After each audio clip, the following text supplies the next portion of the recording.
Hello and a very warm welcome to Cool Planet's first masterclass of 2024, Optimising Energy Management with ISO 50001. Now, in what is shaping up to be an extremely popular masterclass, we are joined by two of Cool Planet's very own specialists, Nabil Ahmed and Abhinav Agastya. Before joining Cool Planet, Abhinav worked as a marine operations engineer on board cargo ships and oil tankers for over 6 years, so brings a wealth of knowledge to this masterclass. His colleague Nabil has had extensive experience working within the IT SaaS space and has carried that strong technical proficiency into his role as a customer success manager. So some key insights and information you will learn today include a step-by-step guide on setting up an EnMS, how to understand regulatory requirements and adopt best practices. They will also deep dive into data utilisation for informed decision making, and you will learn how to analyse and manage energy data. Practices for continuous improvement will be looked at.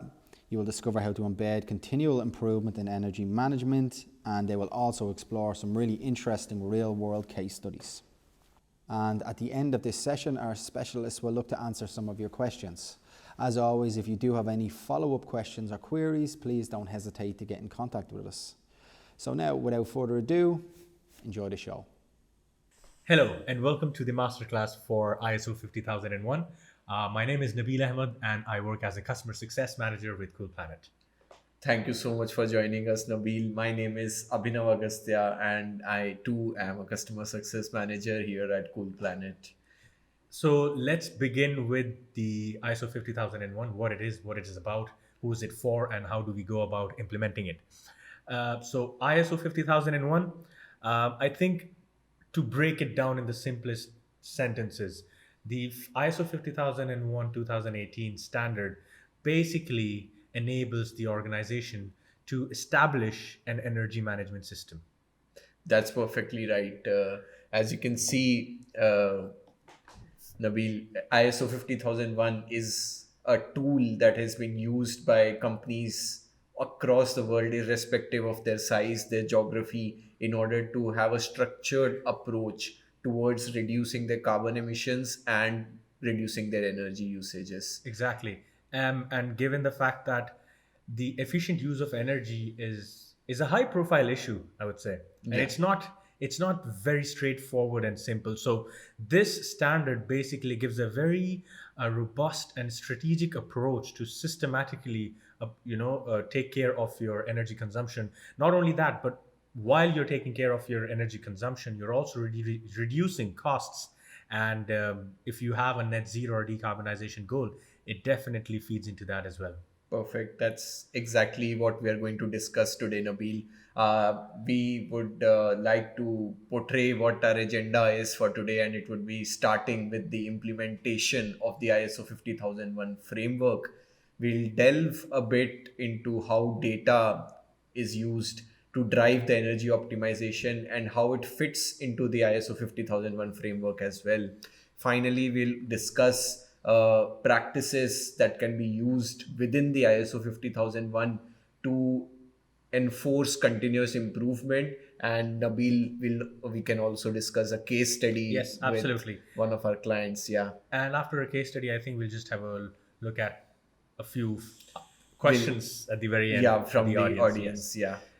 So this is the framework that we were talking about. So this in this framework we have very many points, but the most crucial ones are the energy review, energy performance indicators, energy baseline.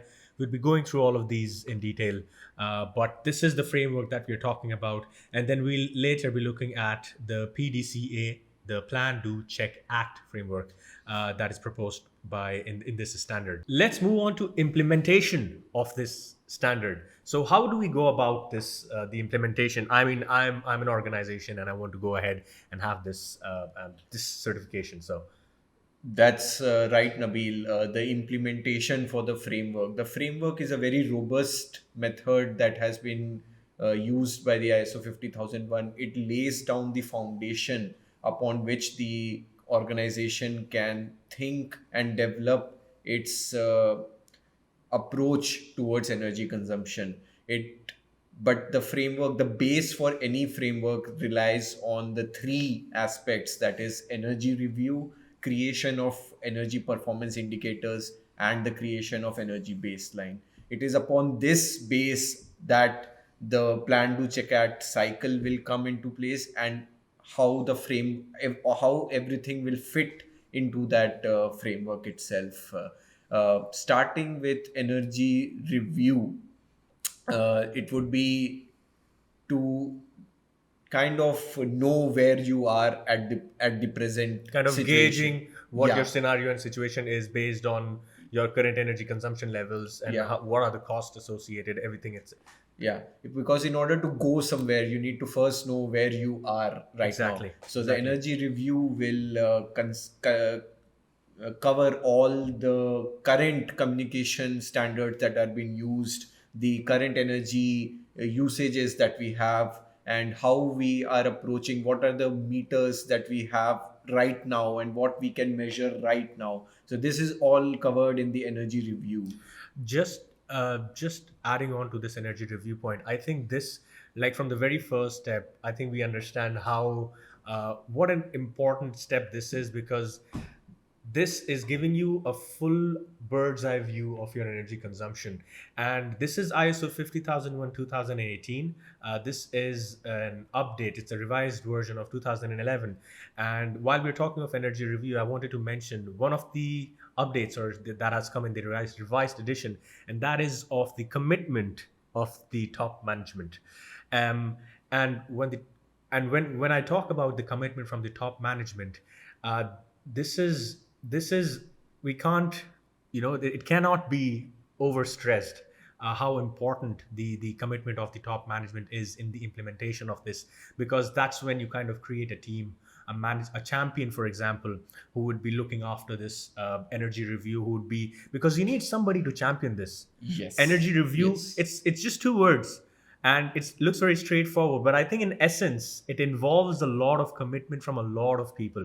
So I Yes. just wanted to highlight that specific update that has happened in the 2018 edition. No, that's perfectly what you are saying is exactly correct, because there needs to be a person or a leadership, a group of people who drive this entire Exactly. uh, energy review, energy consumption, and it also, this ISO 50001 is just a plan that helps you reach it, but the commitment should be from the top.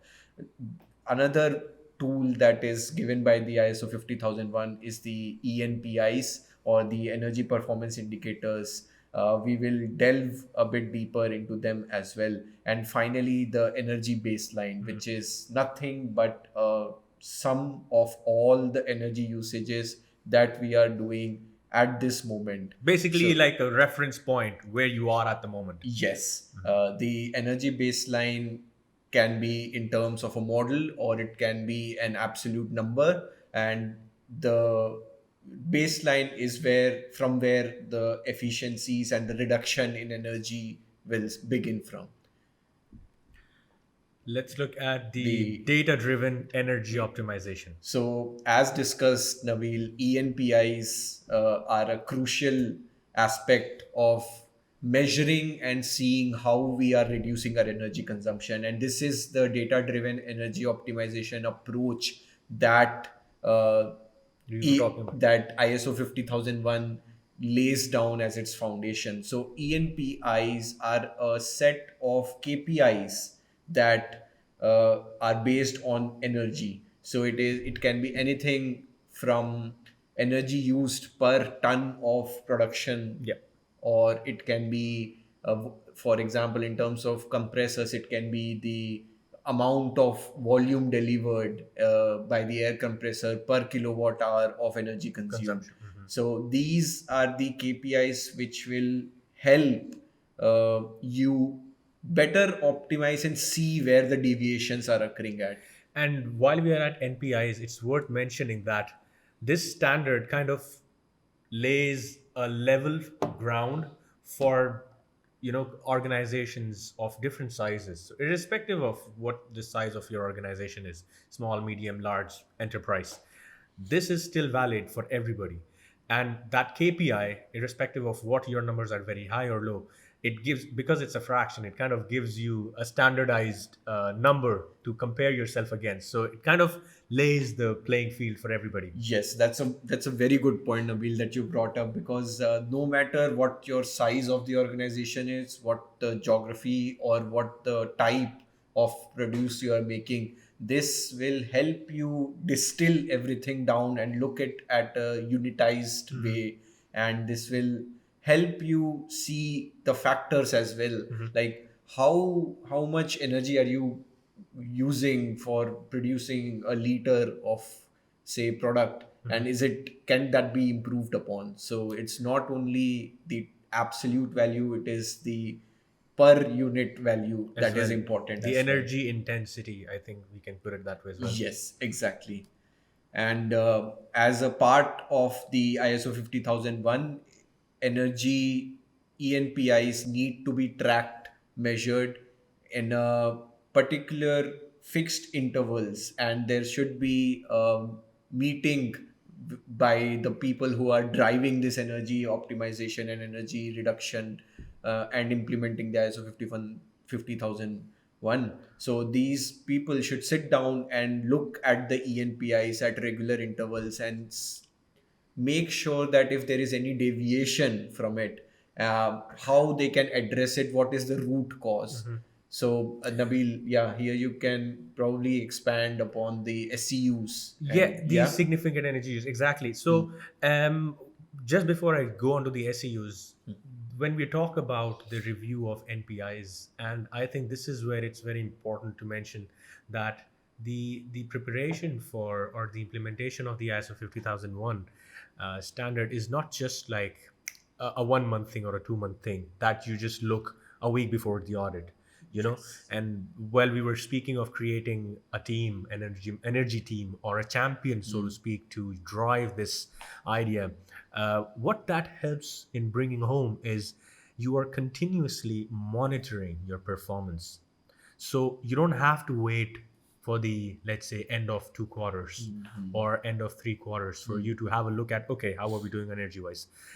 Because I think when we get our customers for preparation for the audit, the one thing that stands out from the company that is very well prepared for the audit, and the one that is, it's not, well, let's just say that one is good, better than the other, Yeah. prepared. Yeah. And the key difference between them is the one that is better is they have their energy review at a very periodic, Yes. you know, Yes. at regular interval of time, and it doesn't have to be every 2 weeks, Yeah. you know, or weekly. It can Yeah. be Monthly. monthly. Yeah. And as long as we have a record of whatever we have discussed in that meeting, Yeah. I think we are able to look back what went wrong, what to improve. Yes. And while we'll touch upon this as well in the later section, but Yeah. going to the significant energy users, this is one of the most frequently asked questions. How do I decide what am I monitoring, basically? Yeah. But yeah, before coming to that, I think I totally agree with you. It is the mindset within the organization that plays a crucial role in clearing that audit or not. And you can see that when the person is presenting or showing in front of the auditor, you can see that confidence in him, because Yeah. the organization has conducted this regular intervals. Yeah. They know their EnPIs, their plant inside out, and they know what they have, the corrective actions they have taken in order to prevent the deviation that has been happening. So yeah, it is the mindset and the continuous monitoring of the EnPIs that is crucial for clearing the audit and getting the ISO 50001 certification. So for these significant energy users, Yeah. the SEUs, well, like I said, it is one of the most frequently asked questions. What am I monitoring? What are we basically monitoring? How do we decide what do we have to monitor? And I think this is where the concept of significant energy user comes in, where like there's no exact science, I would say, but then depending on the field that you're in and the availability of what is the granularity that you can go down to your assets, you may not have all the required meters and you don't really need them all.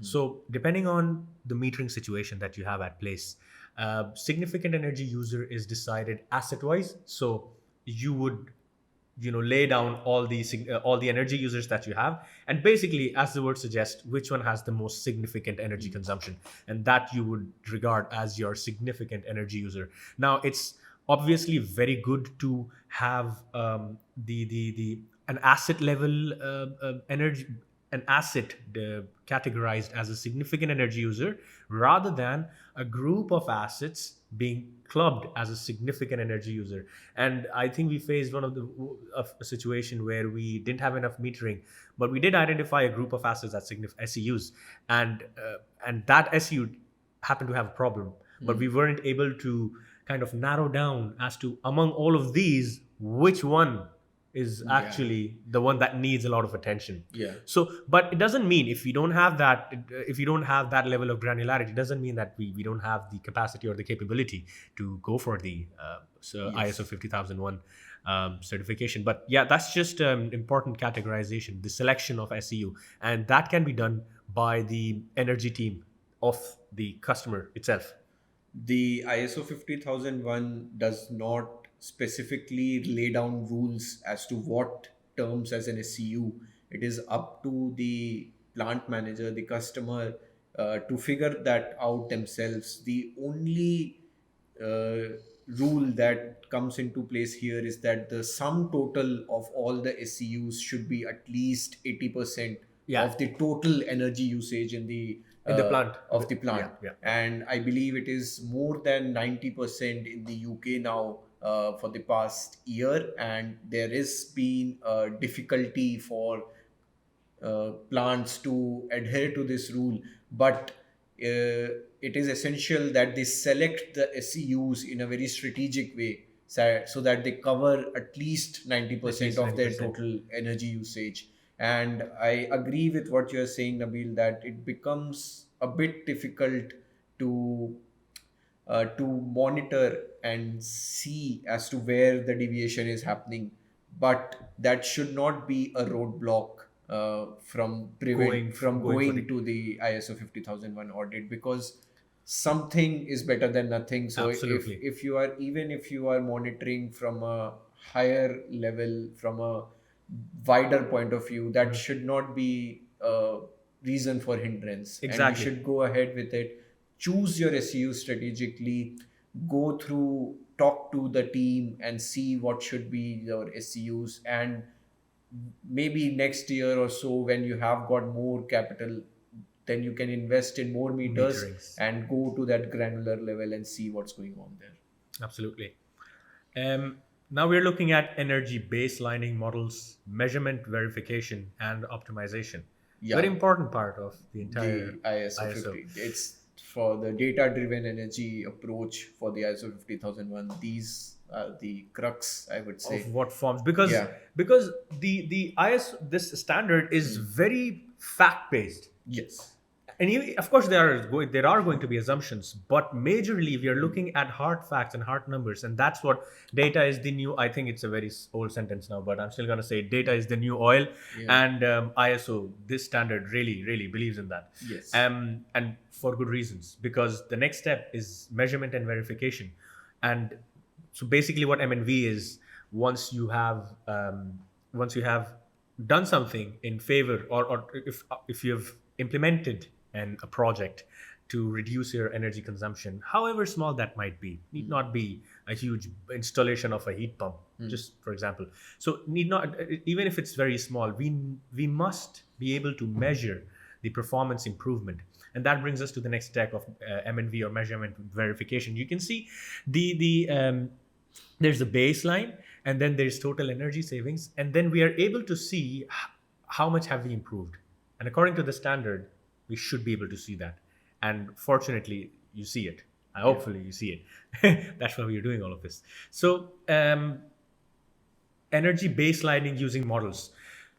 Models, I think you would be able to, I do know Yeah. a bit about models, but I think Of course. Yeah, I think the entire data-driven energy optimization begins with creating the energy baselining using the models. So this is the part where we try to find out the dependencies upon which the energy usage is happening at. So we are And talking about a model yeah, we are where we identify what are the variables Variables. that impact the energy consumption.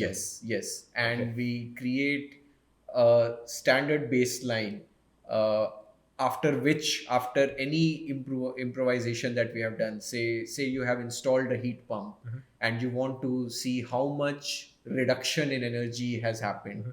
So you have to be realistic about how much the energy has reduced. So you continue with the previous energy baseline, and then you subtract the new consumption that is taking place, and this gives you the amount of savings that you have made in terms of energy.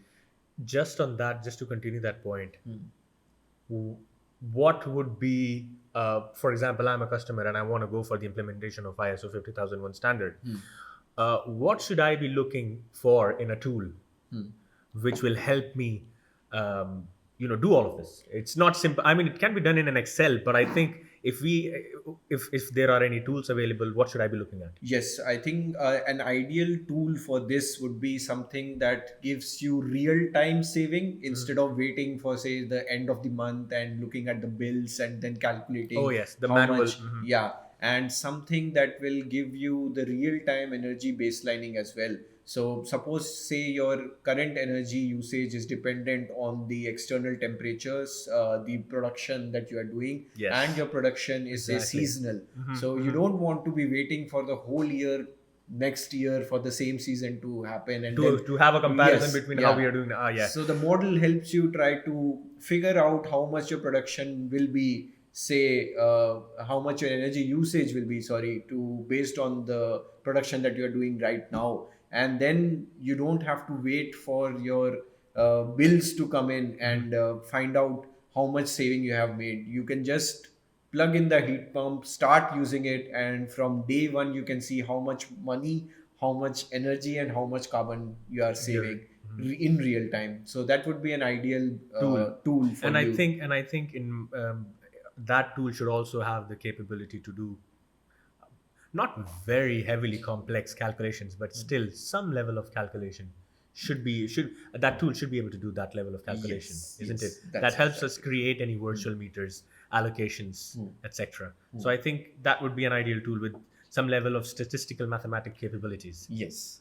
Then I would probably agree that even with all this data that we have got, the crux for the entire ISO 50001 in the center lies with the leadership. And Absolutely. could you, Nabil, go through the entire Yeah, cycle the cycle, exactly. for the plan to check at, which is at the core of ISO Of the 50000? exactly. Yeah. So we mentioned before the about leadership, how important it is, and it's evident from the edition, from the revised edition 2018, which lays it down that has to be a commitment from the leadership team, and that is because they're responsible for creating the culture that takes care of this energy management system.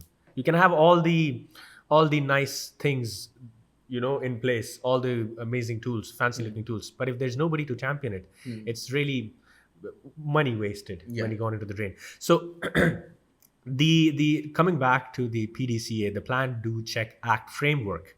This framework is basically planning.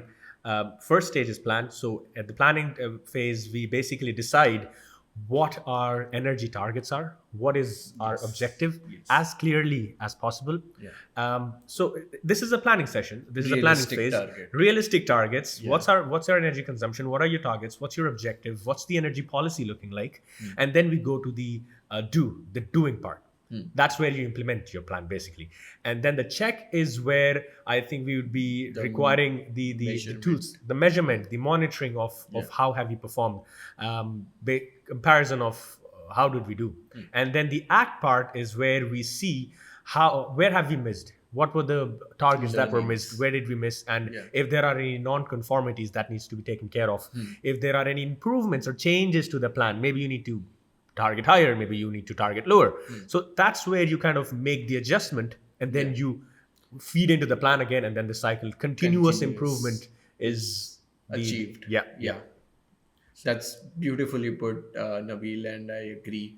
with what you're saying. The cycle should be continuous and you should be on your toes at all times. And this is what ISO 50001 is all about. It is creating the culture within the company.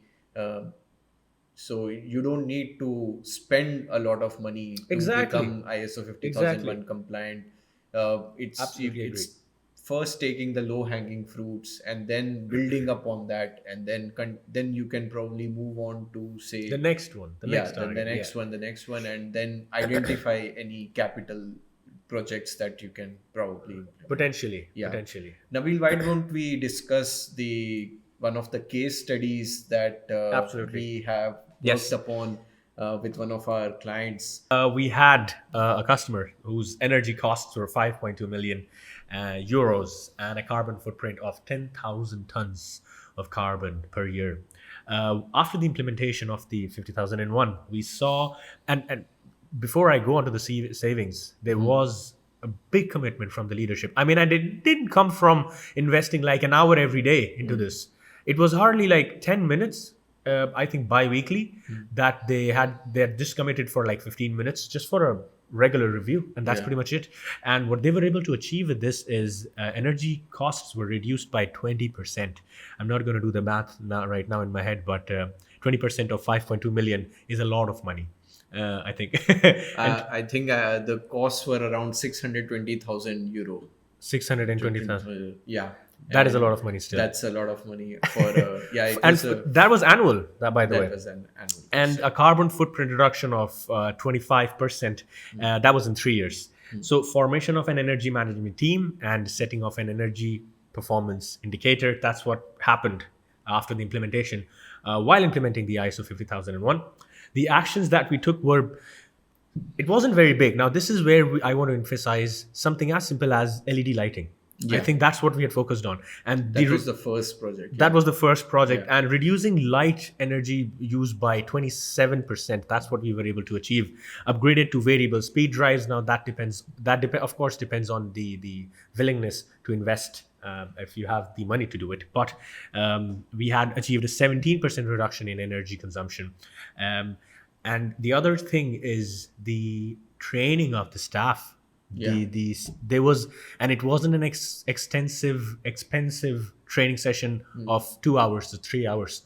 It was just making your staff aware that we have something in place called an energy management system, and what is our goal, a high level goal.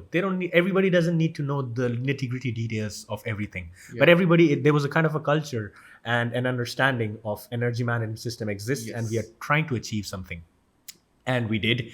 Reduction energy cost by 620,000 annually, carbon footprint reduced by 2,000 tons CO2 per year, and enhanced employee engagement and awareness in the energy management space. Um, Now, that's the good bit. Now comes the continuous improvement. That's where kind of people get complacent. They kind of relax. All right, we've achieved this. But it's very important. It's imperative that we continuously monitor the performance, because it's not a perfect world. Things go wrong. The alarms go off and on. It's machines, so things can go wrong.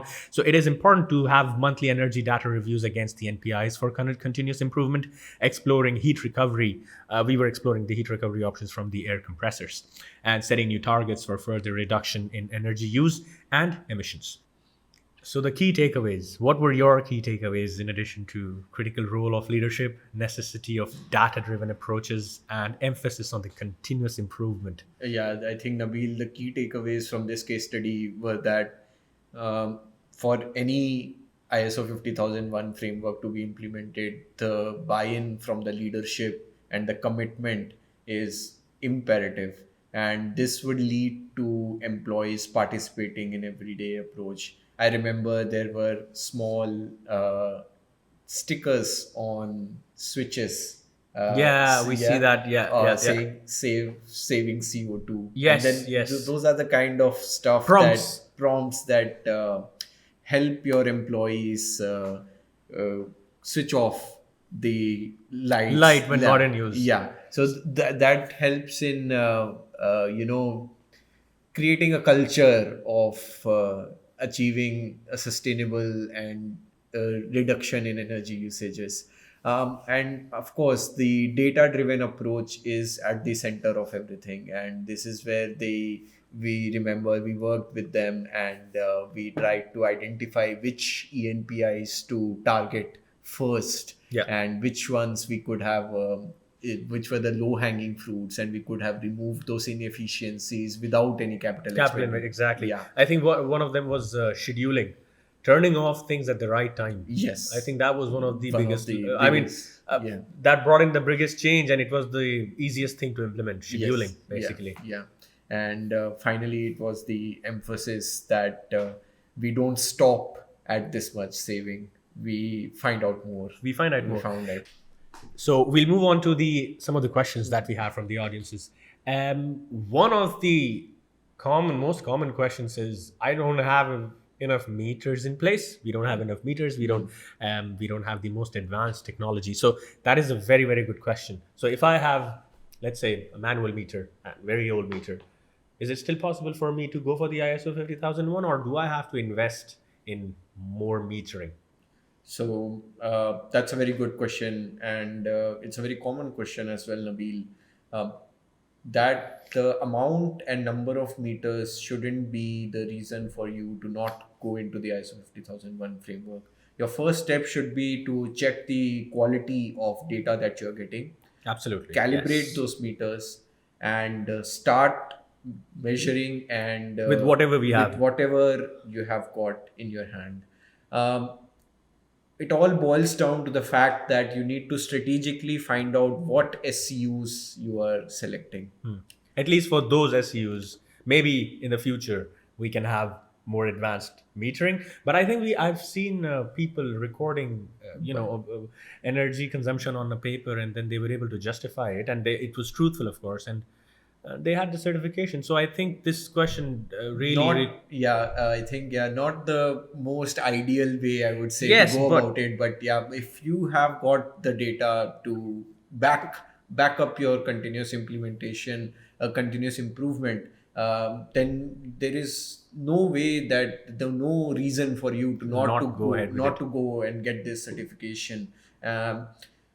Maybe if you are starting out somewhere and then later on you have got the budget for putting additional meters, then you can go for a more granular approach. and then strategically decide what asset of yours do we really want to monitor, right? Yes. We'll go to the next common question. Is it mandatory for me to have, for my organization to have the certification? There is no mandate as such that will that requires you to get the ISO 50001 certification, but I would say that the certification is proof that your organization, that your team is committed towards energy reduction and saving of carbon dioxide And I think emissions. I think just in addition to that, it definitely brings in trust and faith in the quality of the product and the service as well, that Yes. you're following an internationally recognized standard that does make sure that you are efficiently using your energy, and there is a standard, internationally accepted standard, that is being met. So there is that factor of trust, and Yes. brand definitely enhances the brand reputation, I think. So that brings us to a close of this masterclass. Thank you, Abhinav, for joining, and thank you, everybody, for joining us. If you have any questions on this, you can reach out to us, or you can email at info@coolplanet.io. Thank you so much, Nabil. Thanks very much. Thank you.